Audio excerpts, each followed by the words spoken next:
ជំរាបសួរពុកម៉ែបងប្អូនទាំងអស់គ្នាអូខេឥឡូវនៅក្នុងវីដេអូមួយនេះគឺខ្ញុំធ្វើតាក់ទងជាមួយនឹងមេរៀនមួយតាក់ទងមួយ combo prediction ជាមួយនឹង Elliott wave អញ្ចឹងនៅក្នុងមេរៀននេះគឺខ្ញុំ combo sorry បងប្អូនខ្ញុំ combo prediction តាក់ទងជាមួយនឹង SMC ការពិតទៅ SMC នឹងវាបែកចេញពី price action ចឹងបងប្អូនដែលថ្មីអត់ទាន់ដឹងថាពាក្យ price action ហ្នឹងមានន័យដូច price action ហ្នឹងបើយើងសម្រាយជា cap ភាសាយើងមកទៅគឺយើង trade ដោយយើងសង្កេតទៅមើលលើទីផ្សារណាសង្កេតទៅលើថាតម្លៃហ្នឹងវាប្រែប្រួលដូចម្ដេច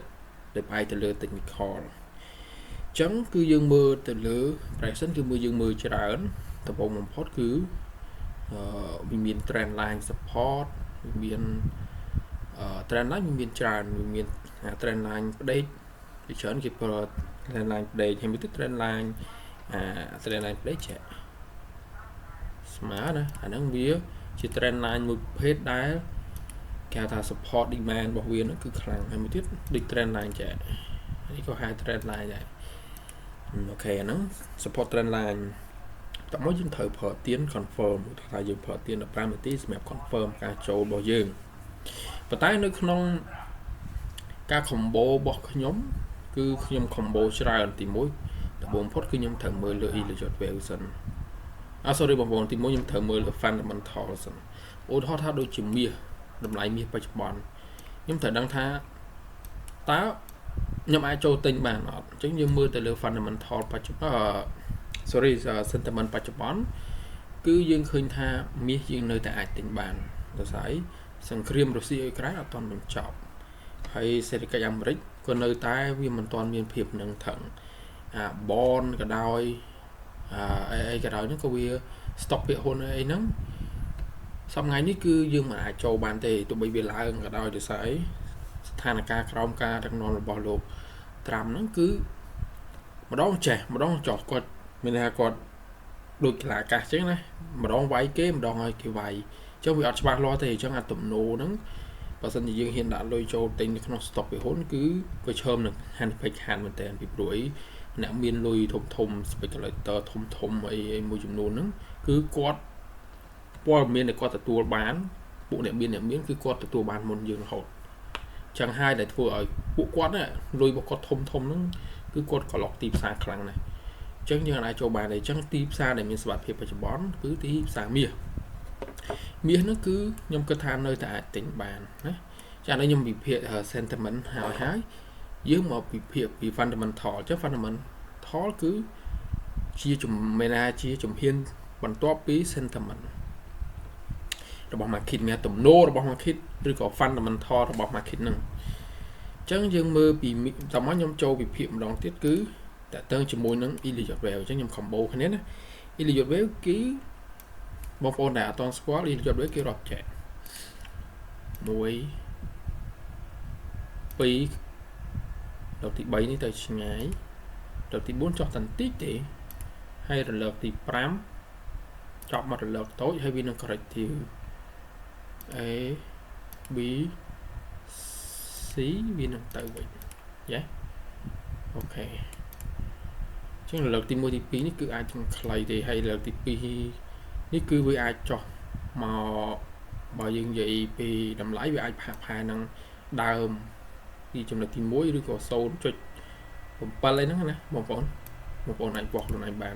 ហើយរលកទី3នេះវាតែងតែទៅឆ្ងាយពីរលកទី1ហើយរលកទី4នេះក៏ចុះមកក៏ចុះបន្តិចតែរលកទី4នេះអាចចុះមកត្រឹមតម្លៃ 0.3 នៃរលកពីរលកទី2ទៅរលកទី3ហើយរលកទី5វាអាចទៅដែរតែទៅខ្លីពេលខ្លះរលកទី5គឺនៅស្មើក្នុងរលកទី3កម្ពស់រលកទី3ហ្នឹងគឺវាចាប់ផ្ដើម corrective ចុះមានដែរអានេះគឺ Elliott wave អញ្ចឹងចំពោះមាសបងប្អូនអាចរាប់បានខ្ញុំអាចរាប់ឥឡូវនេះគឺខ្ញុំរាប់ពីឥឡូវតែម្ដងទៅគឺកន្លែងនេះខ្ញុំនិយាយថាចប់មករលកហើយបងប្អូនឃើញចប់មករលកធំនេះអញ្ចឹងខ្ញុំរាប់កន្លែងនេះគឺជារលកទី1រលកទី1ត តោះវាធ្វើ corrective ចប់ហើយអានេះគឺ ABC A B គឺកន្លែងនេះខ្ញុំមើលឃើញថាគឺស្អាតមែនតើយើងស្រួលមើលដោយសារ A B C នេះយើងវាស់ពីលើកទី1មក B នេះគឺ 0.78 អញ្ចឹងតម្លៃនេះគឺ B ហើយពេលខ្លះ B វាអាចឡើងទៅស្មើនឹងកម្ពស់ទី1ហើយយើងមើលរលក C ឬក៏ហៅថារលកទី2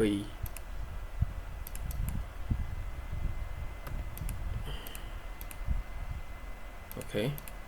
ហើយបើយើងវាស់ពីរលកទីដើមចំណុចចាប់រលកដំបូងមកណាពីរលកទី1មកហ្នឹងយើងវាស់មកយើងឃើញថាតម្លៃហ្នឹងគឺល្អវាធ្លាក់មកត្រឹមថា 0.7 ចុះអញ្ចឹងខ្ញុំអាចរាប់ថាកន្លែងនេះគឺជារលកទី2បានណាអូខេអញ្ចឹងឥឡូវខ្ញុំតាម technical របស់ខ្ញុំតាម Elliott wave ច្បាប់រលកគឺយើងឃើញថាវាដល់រលកទី2អញ្ចឹងយើងអាចចូលទិញបានបន្ទាប់មកចប់ពីការវិភាគទៅលើ Elliott wave ខ្ញុំចូលវិភាគមួយទៀតតើទៅជាមួយនឹង fraction កន្លែងនេះគឺខ្ញុំចង់និយាយតើទៅជាមួយនឹងការ reversal ឬក៏ breakout trend line អូខេអញ្ចឹងតើទៅជាមួយនឹងការ breakout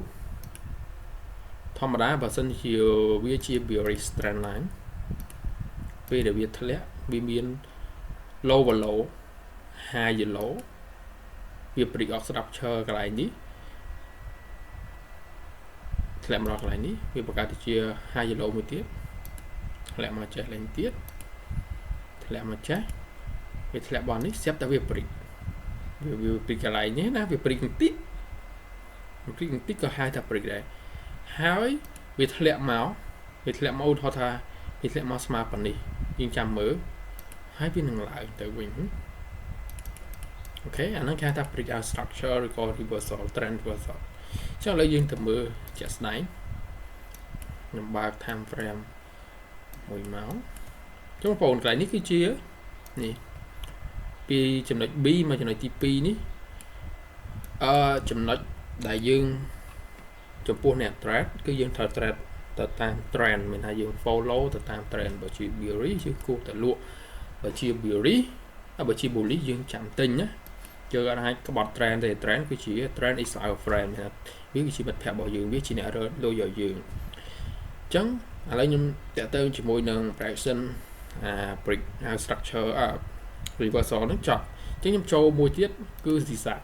zigzag នេះគឺសំខាន់សម្រាប់ការចុចចំណុច swing high swing low វាអញ្ចឹងកន្លែងនេះខ្ញុំអត់ចាប់ទេដោយសារអីវាធ្លាក់មកដល់ធំនេះព្រោះជាទូទៅយើង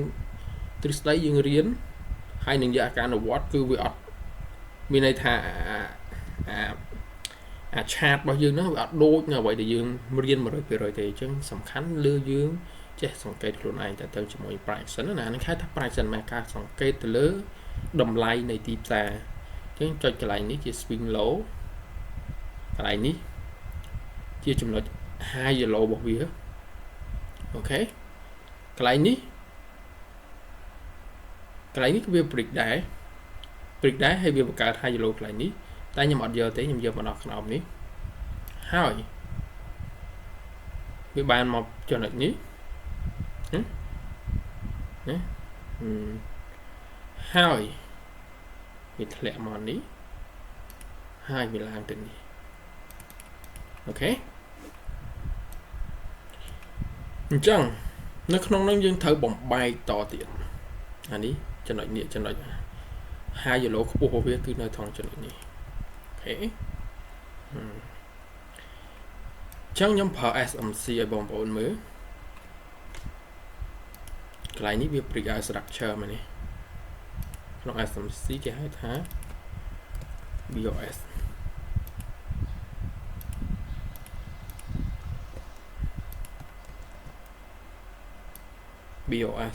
ហើយនេះក៏ breakout structure ដែរអូខេ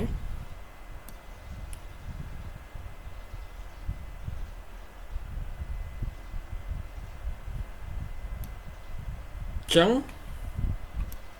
ឥឡូវយើងមើលតទៀតខ្ញុំគូកាញ់មួយទៀតមក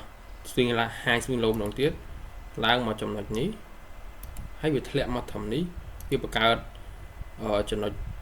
high yellow ថ្មីមួយកន្លែងនេះណាបងប្អូនហើយបានវាធ្លាក់មកកន្លែងនេះកើត high yellow មួយទៀតអូខេអញ្ចឹងតាមការគូ zigzag របស់ខ្ញុំគឺយើងអាចចាប់ swing high swing low មួយដែលយើងអាចគណនាបានថាកន្លែងណាដែលវាប្រតិបត្តិប្រកបអូខេកន្លែងនេះក៏ swing high yellow របស់វាមួយដែរណាអញ្ចឹងកន្លែងនេះបងប្អូនគឺវា break មួយហើយវា break មានថាវាចាប់ដើម reverse មួយមែនទេកន្លែងនេះដូចគ្នាអានេះចំណុចក្បាលរបស់វាក៏វា break ដែរវា break បង្កើតបានតែជាវា reverse មកដល់កន្លែងនេះដូចគ្នាអូខេកន្លែងនេះក្នុង SMC គេហៅថា short អញ្ចឹងវាពេលវា break ហើយវាធ្លាក់មកចាប់កន្លែងនេះគេហៅថា order block ដោយសារនេះកន្លែងនេះវាមាន fair value gap នៅក្នុងហ្នឹងអញ្ចឹងកន្លែងហ្នឹងខ្ញុំហៅថា order block អូខេអញ្ចឹងពេលដែលវា break ពេលដែលវាធ្លាក់មកកន្លែងនេះ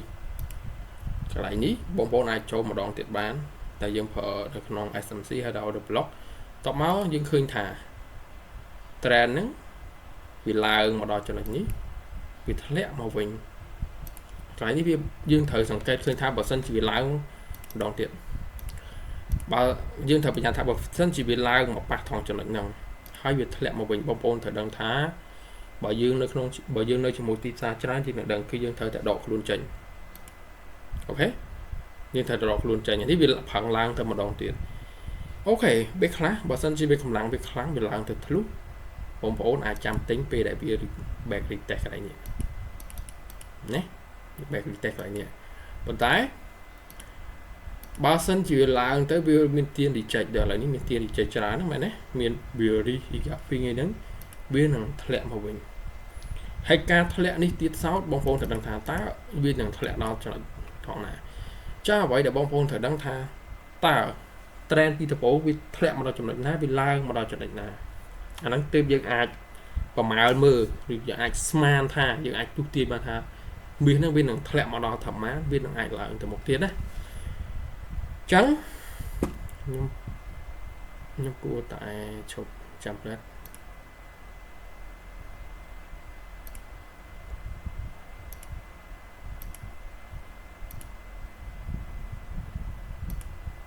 អូខេអូនេះពេលដែលវាឡើងមកមើលឃើញណាดูปวดที่โอเคចឹងនេះវាធ្លាក់មកដល់ចំណុចនេះពេលដែលវាធ្លាក់មកណាអានេះវាជា swing swing low របស់វាណា swing low របស់វាយើងត្រូវដឹងថាចំណុចនេះចំណុចហ្នឹងណាដែលពេលដែលវា break ហើយវាធ្លាក់មកចំណុចហ្នឹងវាឡើងទៅវិញអូខេអញ្ចឹងយើងយកចំណុចហ្នឹងនៅក្នុងគណិតវិទ្យាគេថាជាចំណុចហ្នឹងជា goal ជា goal កន្លែងហ្នឹងគឺជា goal ចុះបងប្អូនត្រូវរក order block របស់វានៅក្នុងការរក order block បងប្អូននៅក្នុងមាសបងប្អូនអាចប្រើទៀន1ម៉ោងបានកន្លែងនេះ order block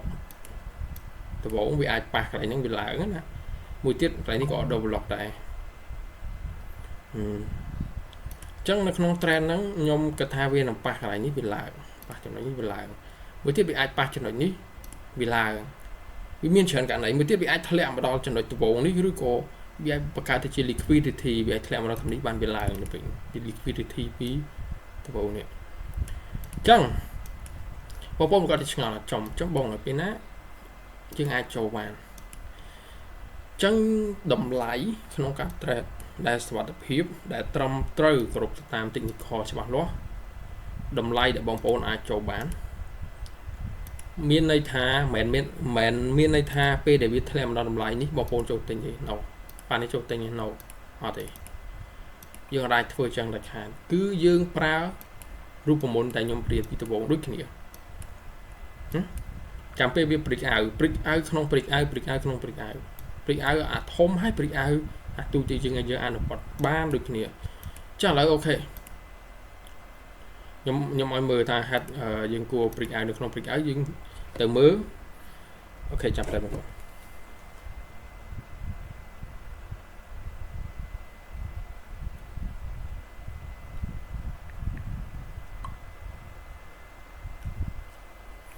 dương từ mới break out nó không trend mini trend mini ok chẳng dương từ mới tiến 5 tỷ ok chẳng chìm hiên là 4 mi riêng là 4 nhưng mình chạm bằng phong thái chúng cu trend line này trend line nó giờ ai đang thả ok với cái chia bearish trend line ok này bạch cu của bạn này cu trong nó chỉ chia sẻ như thử cu ở với strop này ní strop ấy hoặc strop ấy này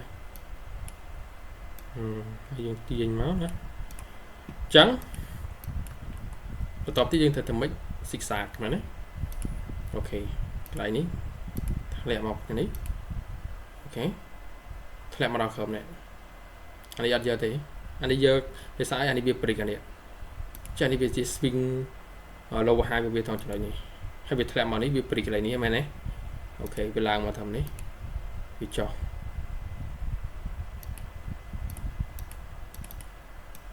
ok chụp chẳng việc thêm lọt trong này việc một cả hai giờ lộ của việc là thòng trong này cái nhé bằng bộ tóm vào bên việc lẹm mà to tiền tùy phê chứ nè chẳng những thời trăm thắc lại ní khi chưa trở lại 2 giờ lộ của việc là không tham frame túi chứ nè chứ vì lãng mà nó thòng đầm lay thầm pa này chẳng lại ní hai để hai tha reversal có trong SNC hai ta short ok cho bóng bóng ta đang tham tầm lại chẳng p bị lãng thì chẳng viên lẹ màu bình hay p bị lẹ nắng p bị lẹ đang thời đang tham viên liquidity được trong đồng thiện thì hai liquidity thì có stop hẳn nắng nhỉ lại ní hay được nhầm chỗ quy nhật từ đấy ok anh đi tham frame tuổi không tuổi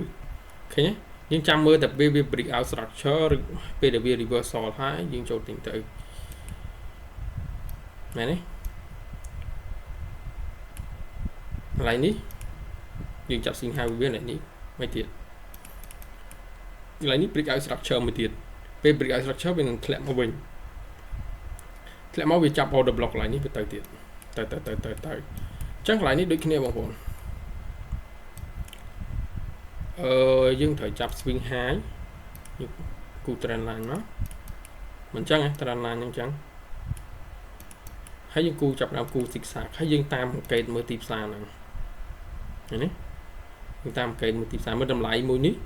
smile này này chứng chừng ai giờ chỉ rùa bán những nhâm giờ lại như các bạn còn ta chậm nói đại tiếp mày nào chậm nói đại tiếp swing low hai biết cứ nơi lại nhỉ tiếp một pot á bây giờ bọn ấy ở đấy mình cùng thật lẹ chứ mà con ai hiền cung tam nhâm tới lấy cái ai cho màu thầm đi hay bị lại này nè trong vòng phone sòng khăn pot cứ dương thử cho rob rồi có thử cho chậm swing high swing low hai giờ low rồi bây giờ ba tiếp dương đang thắt ra nó reverse này trên tập đi mình bây giờ bắn cứ dương rong chạm tình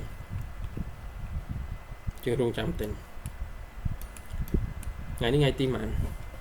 ngày đến ngày tim mà phơi khai pram cho năm people mà phơi pram cho một cô rong chạm tình bìa ai bị thẹn tới bị thẹn đau ná có ta từ đây bài nhầm bài hai bị thẹn dương miền hai dương miền ca tu tiên bởi dương còn nó không probability cả thằng miền bảy cả này á chứ này lấy cả này thì muối cả này thì pi cả này thì bay nữa khởi này chứ bên cạnh này ai đó đã bày nhưng động lực đồng tiền thơ mấy đam bay dương ai cho bạn chấn nhưng từ mới tham frame tối frame tí dương giờ đi chia cùng rô máu dương phở cho bạn reversal trên này reversal chấn dương rong chạm p đây bị reverse nó không tham frame tụi frame tí dương cho confirm tính màu hay bảo lõ bông ôn thấy đăng tha thòng đá với thợ miền liquidity mua được lại như miền liquidity mua này thì chạm p na đại biểu cả liquidity mua hay chồng bông ôn tính tới có bán bông ôn nhiệt tinh thoảng cho nó đi có bán tại bông ôn thời đại stop loss máu khóm nè những bạn biết smart phiệp mà nó gì stop loss bông ôn này cha đi được cái này ở bia cho màu cả này thì muối cả này thì pi cái này ការនេះអាចទី3បងប្អូនចាំទិញទេក្នុងការប្រើ time frame បងប្អូនត្រូវរៀនកេត time frame វាសំខាន់ណាក្នុងការយើងចូលដូចមាសបងប្អូនគួរប្រើការវិភាគ trend line បងប្អូនវិភាគtime frame 4ម៉ោងទៅហើយក្នុងការ reversal ក្នុង order block ឲ្យបងប្អូនប្រើ time frame 1ម៉ោងហើយក្នុងការចូលបងប្អូនប្រើ time frame 5នាទីក្នុងការ confirm ចូលហើយបងប្អូនត្រូវចាំថាកាលណាយើង trade ដែល following ទៅតាម trend ឡើងគឺយើងទិញ trend ចុះគឺយើងលក់នោះបងប្អូននឹងមិនខាតទេហើយការក្នុងវិស័យ trade នេះការ trade គឺសំខាន់ផុតគឺអត់ធ្មត់នឹងរងចាំតម្លៃយើងអាចតកហល់បានទេយើងនៅជាមួយទីផ្សារយើងត្រូវតាមគិតរៀនអង្កេតជាមួយវាច្បាស់ថាអូខេឥឡូវវាតម្រង់បែបហ្នឹងបើសិនជាវាឡើងរួចវាទៅហើយបើសិនជាវាឡើងរួចវានឹងជាប់មកវិញណាដូចមនុស្សយើងដូចគ្នាបើសិនជាយើងឧទាហរណ៍ថាឡានជាប់ផងតែមុខរួចហ្នឹងមែនទេយើងត្រូវថយក្រោយសិនណាដើម្បីយើងកម្លាំងបុកទៅមុខទៀតអញ្ចឹងមានកន្លែងនេះដូចគ្នាវាឡើងលើអត់រួចទេវាឡើងដល់បង្កើតបានជា double top ហើយអញ្ចឹងមានថាវាទៅអត់រួចអញ្ចឹងវាត្រូវថយក្រោយមកវិញសិនត្រឡប់ក្រោយបែរមកវិញសិនហើយបានវាយកកម្លាំងបុកឡើងទៅទៀតណាអានេះតាមបទពិសោធន៍ដែលខ្ញុំនៅជាមួយទីផ្សារអញ្ចឹងនៅមានរឿងច្រើនទៀតដែលយើងត្រូវការពេលវេលាច្រើននៅក្នុងការរៀនជាមួយគ្នាហើយតើតើជាមួយនឹងវិស័យ trade ក្នុងការរៀននេះខ្ញុំអត់ចិត្តអាក្រក់ឬកំណាញ់តើតើជាមួយនឹងការ share អ្វីដែលខ្ញុំចេះទេដោយសារអីមិនប្រកាសថាអ្វីដែលខ្ញុំចេះខ្ញុំ share ទៅបងប្អូនធ្វើទៅត្រូវទេហើយបើសិនជាធ្វើទៅត្រូវមែនខ្ញុំមានតែសមាជិកដោយសារអីលុយទាំងអស់នេះគឺជាលុយមានថាលុយនៅលើមេឃណាបើយើងអាចធ្វើអាលុយលើមេឃនឹងខ្លាយជាលុយរៀលបានគឺវានឹងធ្វើឲ្យសេដ្ឋកិច្ចរបស់យើងក៏ល្អដែរព្រោះអីអានេះជាការជួញដូរបែបអន្តរជាតិដូចជាមាសដូចជាលុយ currency អីនេះបើសិនជាបងប្អូនចំណេញមិនមែនថាខ្ញុំឲ្យលុយទៅបងប្អូនអរគ្នាទេគឺលុយហ្នឹងគឺវាហោះនៅលើមេឃបើយើងមានសមត្ថភាពយើងយកទៅអញ្ចឹងខ្ញុំនៅតែលើកទឹកចិត្តដែរបងប្អូនដែលមានមកសល់ល្អគួរតែចែកចំណេះដឹងឲ្យបងប្អូននៅក្នុងស្រុកខ្មែររបស់យើងហ្នឹងគាត់អាចនៅតែអាចគិតថាវិស័យមួយនេះគឺនឹងដើរណាកុំធ្វើវា scam ក៏ពិតវិស័យនេះអត់ scam ទេ scam តែមនុស្សតែណាសំខាន់យើងក៏បោះបង់យើងធ្វើឲ្យធ្វើទៀតអូខេអញ្ចឹងគ្រប់លាវីដេអូរបស់ខ្ញុំមានតែប៉ុណ្្នឹង